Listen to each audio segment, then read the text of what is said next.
दोस्तों, SP madam साधारण से कपड़ों में एक दुकान से कपड़ा खरीदने के लिए जाती हैं। लेकिन वहां पर उनके साथ कुछ ऐसा हो जाता है कि उनकी और दुकानदार की किसी बात को लेकर झड़प हो जाती है।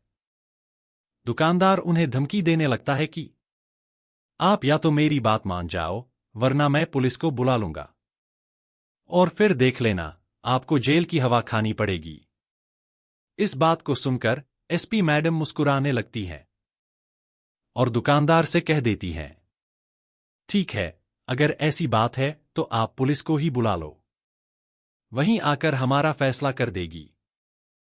क्योंकि एसपी मैडम के दिमाग में यह था कि पुलिस वाले आने के बाद उन्हें पहचान लेंगे और उसके बाद यह सब कुछ यहीं पर सॉर्ट आउट हो जाएगा।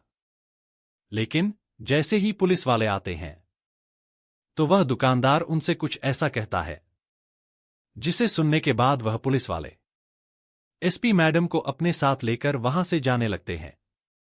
अब एसपी मैडम इस बात को देखकर बड़ी हैरान है कि उन्होंने उन्हें नहीं पहचाना और उल्टा वह गलत का साथ दे रहे हैं। इसके बाद इस कहानी में कुछ ऐसा होता है कि जिसकी किसी ने कल्पना भी नहीं की होगी। क्या हुआ था? इससे आगे पूरी कहानी की सच्चाई जानने के लिए वीडियो को अंत तक जरूर देखें। दोस्तों, बिहार के पटना सिटी में एक नए एसपी साहिबा की नियुक्ति होती है। एसपी साहिबा, जिनका नाम था रजनी सिंह। रजनी सिंह अपनी ईमानदारी के लिए बहुत ही ज्यादा प्रचलित हुआ करती थीं। वह जहां भी जातीं, ईमानदारी से काम करतीं, तो चारों तरफ उनकी ईमानदारी के चर्चे रहा करते थे।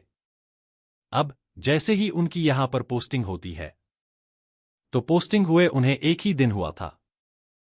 दूसरे ही दिन उनके पास उनका छोटा भाई आ जाता है। दरअसल उनके छोटे भाई की शादी आने वाली थी। वह शादी पर अपनी बहन को अपने साथ ले जाना चाहता था। एसपी साहिबा का पूरा भरा पूरा परिवार है, लेकिन वह फिलहाल यहां पर शिफ्ट नहीं हुआ है। तो वह अपने भाई को समझाने लगती हैं। कहती हैं, भाई, कोई बात नहीं, तुम शादी कर लो, मैं बाद में किसी दिन आकर तुमसे मिल लूंगी। लेकिन उनका भाई कहने लगता है कि नहीं बहन, अगर आप शादी में नहीं आओगी तो मैं बिल्कुल भी शादी नहीं करूंगा।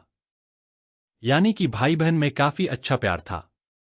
इसी वजह से जो एसपी मैडम होती हैं वह शादी में आने के लिए हामी भर लेती हैं। कहती हैं, ठीक है भाई, तुम चिंता मत करो, मैं जरूर तुम्हारी शादी में आऊंगी। ऐसा कहकर एसपी साहिबा ने अपने भाई को समझा दिया था, तो उसका भाई भी इस बात को मान जाता है। शाम को उससे कुछ बात करने के बाद वहां से अपने घर चला जाता है। एसपी साहिबा ने कह दिया था, ठीक है, कल शाम को मैं तुम्हारे यहां पर आ जाऊंगी, तुम कैसी भी चिंता मत करो।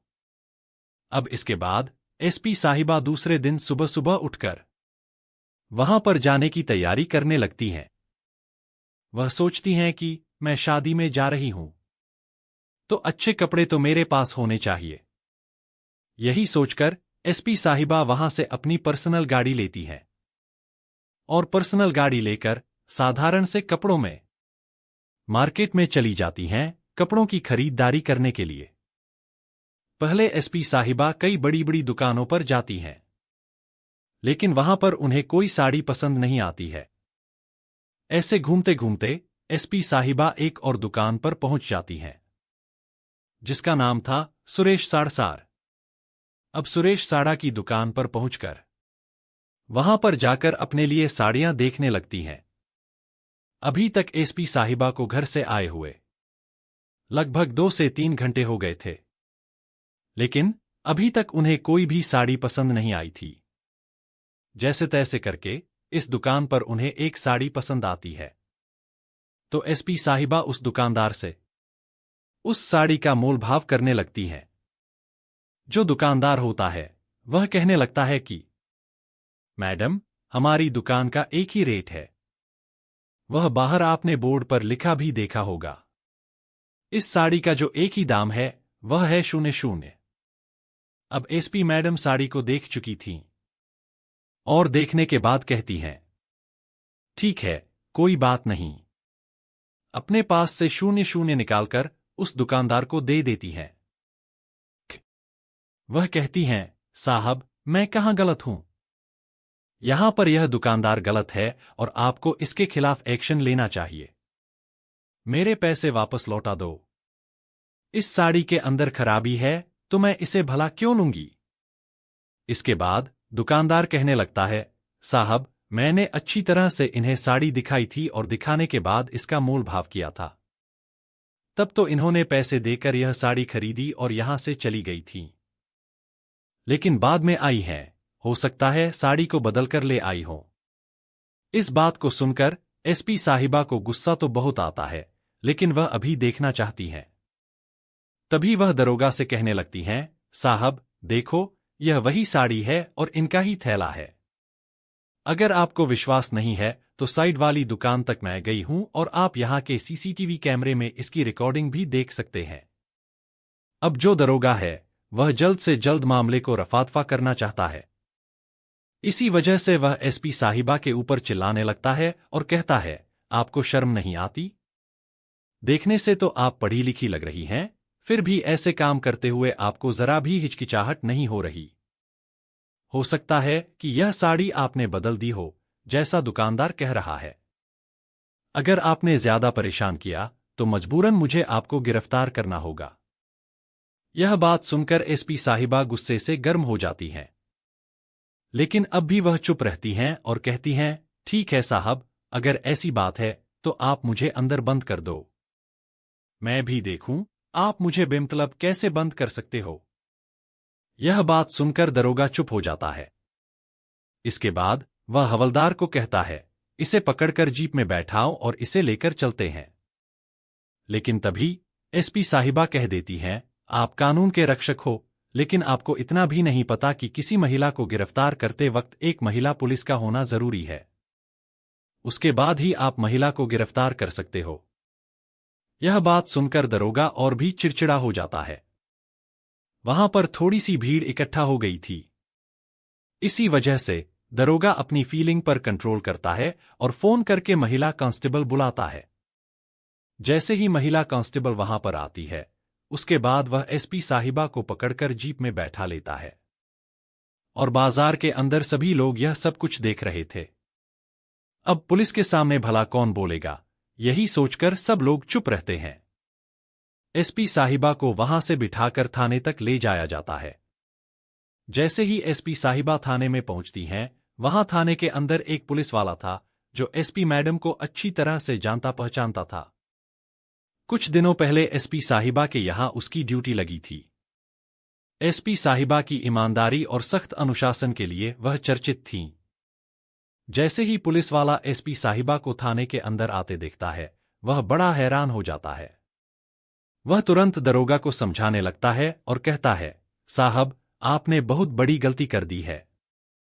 इस गलती के लिए आपको बहुत पछताना पड़ेगा। लेकिन तभी एसपी साहिबा उसे देखकर समझ जाती हैं कि वह उन्हें पहचान चुका है। वह आंखों ही आंखों में उसे चुप रहने का इशारा कर देती हैं और पुलिस वाला भी समझ जाता है। इतनी ही देर में दरोगा कहने लगता है, गलत क्या किया है? यह हमें चैलेंज कर रही थी कि वह कानून को हमसे बेहतर जानती है। इसी वजह से इसे उठा लाए हैं। एक रात हवालात की हवा खाएगी तो इसे पता चल जाएगा कि कायदा कानून क्या होता है। ऐसा कहकर एसपी मैडम को अंदर बंद कर दिया गया। लेकिन अंदर से एसपी मैडम दरोगा को तरह तरह के कानूनी अधिकारों और नियमों के बारे में बताने लगती हैं। वह कहती हैं, तुमने गलत किया है। रात के समय तो तुम मुझे यहां पर रख ही नहीं सकते। फिर एक रात में हवालात की हवा कैसे खा सकती हूं? यह सब सुनकर दरोगा को और भी ज्यादा गुस्सा आता है। वह चिल्लाते हुए कहता है, या तो तू चुप हो जा, वरना मैं कुछ महिला कांस्टेबल को भेजकर तेरी अच्छी तरह पिटाई करवा दूंगा। तभी एसपी साहिबा जवाब देती हैं, ऐसे भला कैसे आप मुझ पर पिटाई लगवा सकते हो? अगर हिम्मत है तो पिटाई लगवाकर दिखाओ। अब दरोगा का गुस्सा 7वें आसमान पर होता है। यह सब देख रहा पुलिस वाला जो एसपी साहिबा को जानता था, पूरी घटना पर नजर रखे रहता है। दरोगा गुस्से में आकर अपनी महिला कांस्टेबल को आदेश देता है, इसे अच्छे से सबक सिखा दो। इसके बाद जैसे ही महिला कांस्टेबल लॉकअप के अंदर जाने लगती है, एसपी साहिबा उन्हें रोकती हैं और कहती हैं, खबरदार अगर एक कदम भी आगे बढ़ाया। इसके बाद एसपी साहिबा जो अपना आईडी कार्ड साथ लेकर आई थीं, उसे निकालकर महिला कांस्टेबल के सामने लटका देती हैं। जैसे ही महिला कांस्टेबल आईडी कार्ड देखती है, वह हैरान रह जाती है और तुरंत जोरदार सलूट मारती है। यह सब देखकर दरोगा पूरी तरह से कंफ्यूज हो जाता है। उसी समय लॉकअप का दरवाजा खुला हुआ था। एसपी साहिबा, जिन्हें अब तक मुजरिम समझा जा रहा था, बाहर आती हैं। बाहर आने के बाद एसपी साहिबा दरोगा को धमकाने लगती हैं। जब दरोगा यह देखता है कि महिला कांस्टेबल ने सलूट मारा है और एसपी साहिबा उसे धमका रही है, तो उसे समझने में देर नहीं लगती कि यह इस जिले की नई एसपी हैं। तभी वह पुलिस वाला जो एसपी साहिबा को जानता था, सभी लोगों को उनके बारे में बताने लगता है। वह बताता है कि वह कितनी ईमानदार हैं और अपने काम के प्रति कितनी निष्ठा रखती हैं। यह सब सुनने के बाद थाने के अंदर जितने भी पुलिस वाले थे, जो एसपी साहिबा को नहीं पहचान रहे थे, वे तुरंत उन्हें सलूट मारते हैं। दरोगा, जो अब तक बड़े रौब में था, यह सब देखकर घबरा जाता है। उसकी हालत खराब हो जाती है और वह एसपी साहिबा के पैरों पर गिरकर माफी मांगने लगता है। वह कहता है, मैडम, मुझे माफ कर दीजिए।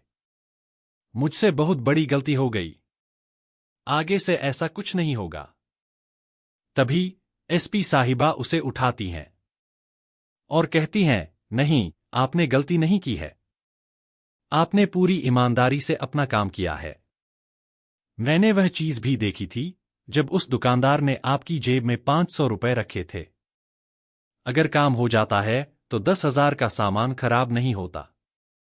इसी वजह से आपने अपना काम ईमानदारी से किया है। लेकिन आपको माफी मांगने की जरूरत नहीं है। आप बहुत ही ज्यादा ईमानदार हैं, लेकिन आपकी जो ईमानदारी है वह रिश्वतखोरी के प्रति है, ना कि सरकार के प्रति। इस बात को सुनकर जो पुलिस वाला होता है, वह और भी ज्यादा शर्मिंदगी महसूस करता है और उनसे और भी ज्यादा माफी मांगने लगता है। लेकिन महिला एसपी कहती हैं, तुमने कोई गलती नहीं की है, यह तो तुमने गुनाह किया है और इस गुनाह की सजा तुम्हें जरूर मिलेगी। ऐसा कहते हुए एसपी साहिबा वहां से फोन मिलाती हैं और फोन पर कुछ उच्च अधिकारियों को बुलाती हैं। उन्हें बुलाने के बाद वह पूरी की पूरी करतूत उस पुलिस वाले दरोगा की उन अधिकारियों को बताती हैं।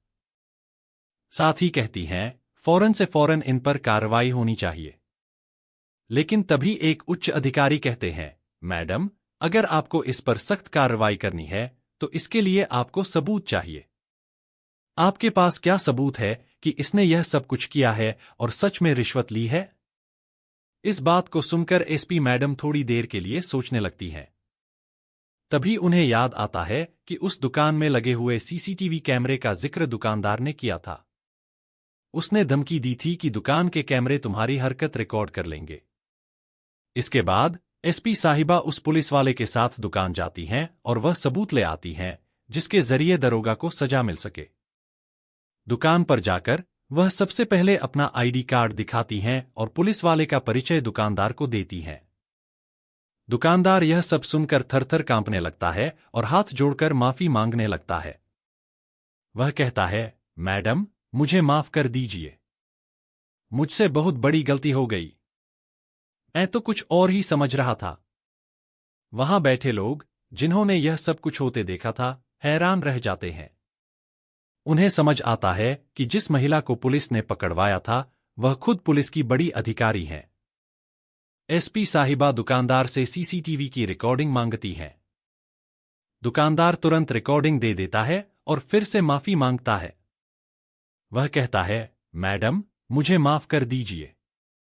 आगे से ऐसा कुछ भी आपको देखने को नहीं मिलेगा। दुकानदार वह पर्चा, जिस पर लिखा था बिका हुआ माल वापस नहीं होगा, फाड़ देता है। वह एसपी साहिबा के पैर पकड़कर माफी मांगने लगता है। लेकिन एसपी साहिबा उसे उठाती हैं और कहती हैं, देखो अंकल, आपकी उम्र काफी ज्यादा है। आप मेरे पैर पकड़ते हुए अच्छे नहीं लग रहे। हाँ, आपने जो गलती की है, ऐसी गलती अब किसी के साथ मत करना। एसपी साहिबा आगे कहती हैं, यहां जो भी आपके पास आता है, वह ग्राहक होता है और ग्राहक भगवान का रूप होता है। उनके साथ ऐसा व्यवहार कभी मत करना। अगर आपकी दुकान की कोई भी शिकायत मुझे मिली, तो मैं आप पर कड़ी कार्रवाई करूंगी और आपको कोई नहीं बचा पाएगा। वार्निंग देकर एसपी साहिबा सबूत लेकर थाने लौटती हैं। थाने में वह सबूत उच्च अधिकारियों को प्रस्तुत करती हैं और कहती हैं, इन पर सख्त से सख्त कार्रवाई होनी चाहिए ताकि यह कभी भी ऐसा काम ना कर सके। उस पुलिस वाले को पहले सस्पेंड कर दिया जाता है और बाद में उसे 3 साल की जेल की सजा भी मिलती है। दुकानदार, जिसने पहले ही माफी मांग ली थी, एसपी साहिबा के पैसे वापस कर देता है। एसपी साहिबा उन पैसों से दूसरी दुकान से अपने लिए कपड़े खरीदती हैं और कपड़े खरीदने के बाद वह अपने भाई की शादी के लिए निकल जाती है। लेकिन जाते जाते वह काफी ज्यादा लेट हो जाती है। जब उसका भाई उससे लेट होने का कारण पूछता है, तो वह पूरी कहानी अपने भाई को बताती है। इस कहानी को सुनने के बाद उसका भाई कहने लगता है, बहन, यह तो रोज रोज का है। यहां पर पुलिस वाले ऐसा ही किया करते हैं। लेकिन तभी उसकी बहन रजनी कहती है, भाई, मैं सभी को तो नहीं सुधार सकती, लेकिन जहां पर मैं काम किया करती हूं, वहां पर इस चीज की कोशिश तो कर सकती हूं। हो सकता है मेरी कोशिश कुछ हद तक कामयाब हो जाए और जिन जिन जगहों पर मैं पोस्टिंग करूं, वहां पर लोग ईमानदारी से जीना सीख लें। इसके बाद एसपी साहिबा अपने भाई की शादी अटेंड करती हैं।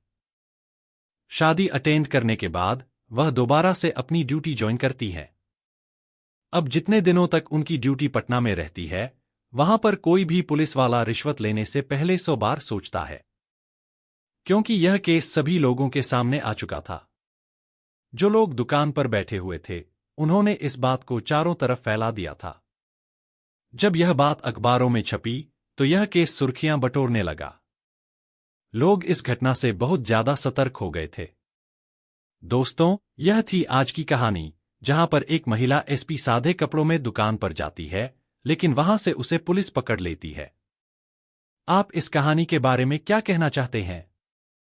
अपनी राय कमेंट बॉक्स में लिख सकते हैं और इसे अन्य लोगों के साथ शेयर कर सकते हैं। अगर वीडियो अच्छी लगी हो, तो वीडियो को लाइक करें और चैनल को सब्सक्राइब जरूर करें।